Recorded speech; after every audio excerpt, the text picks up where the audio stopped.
ये छुप छुप के रोना, आंसुओं को तकिए से धोना, ये चीखना घुट घुट कर और ये सिसकना रुक रुक कर, दाल फीकी हो जाना, चाय हद से ज्यादा मीठी हो जाना, रोटियों का जल जाना, दूध का उबल जाना, ये सब कोई ना देखेगा।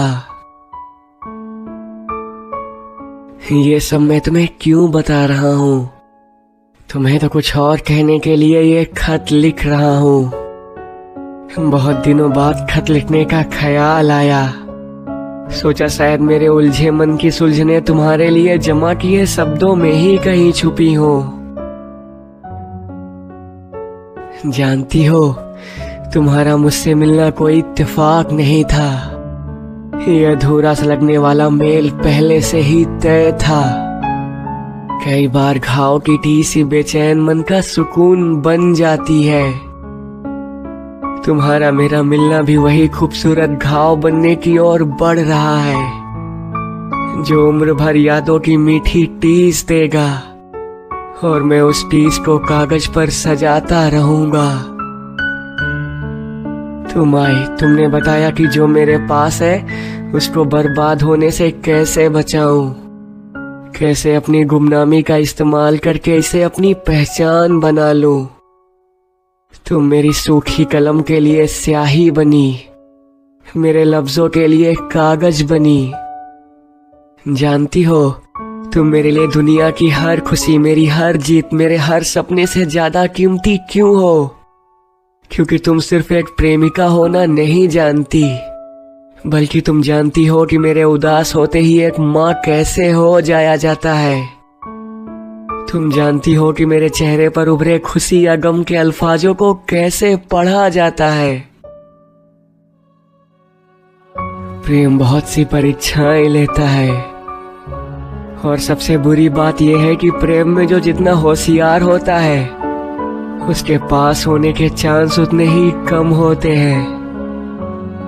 मेरा प्रेम पागलपन वाला है, जो कुछ भी करने के लिए हमेशा तैयार है, और तुम्हारा समझदारी वाला, जो कुछ भी करने से पहले 100 बार सोचता है। सुना है कोशिशें करके तुम हार चुकी हो, अब किसी और का होना तय है तुम्हारा। चुप मत रहो, मुझसे खुल के बोलो, तुम्हें बोलने की आजादी हमेशा रहेगी। मेरी एक बात जरा गौर से सुनना।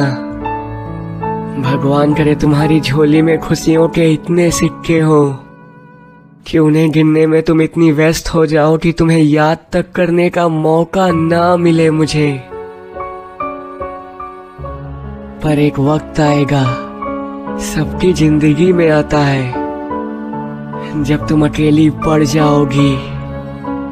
तुम्हारे जिस्म का वो मालिक जिसने मोहब्बत से ज्यादा दाम चुकाकर तुम्हारा बेजान जिस्म खरीदा है, वो भी अपनी सुध खो बैठेगा।